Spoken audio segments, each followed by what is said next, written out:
Ouvrons la bouche et soyons forts. Ce serait la devise qui pourrait être la devise de tout disciple de Jésus. Nous sommes forts d'abord parce que Jésus est ressuscité des morts. Comme vrai homme ressuscité des morts, il domine le monde. Et comme vrai Dieu, le monde terrestre lui est ainsi donné et soumis, comme le dit le texte du jour des actes. En ce sens que Dieu va mettre tout sous ses pieds et le plaçant plus haut que tout. Et nous qui sommes à son image, nous sommes désormais comme lui. Et te dire fort, car la perspective de la résurrection est une perspective encourageante, nous qui sommes d'abord marqués par notre propre finitude.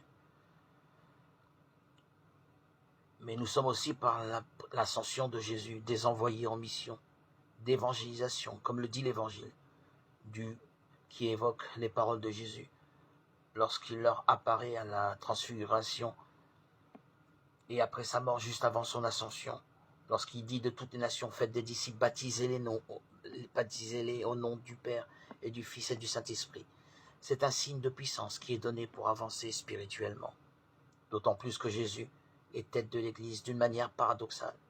Jésus est encore plus présent avec les disciples après sa mort que durant son ministère, car après sa mort, sa présence est constante et puissante par l'envoi de la troisième personne divine, l'Esprit Saint, qui nous donne une compagnie régulière. Cela nous donne une nouvelle position. Nous pouvons à juste titre nous sentir forts et capables de parler avec puissance.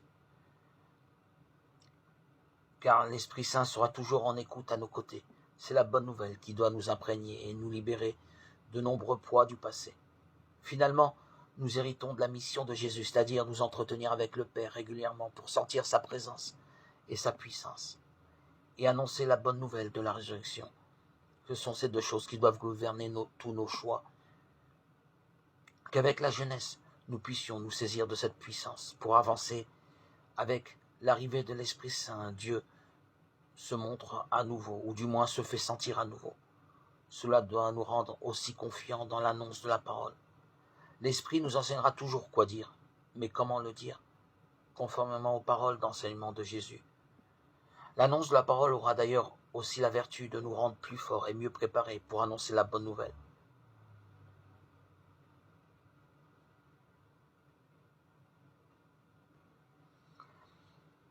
Ô Seigneur Jésus-Christ, nous apporte durant ton ministère.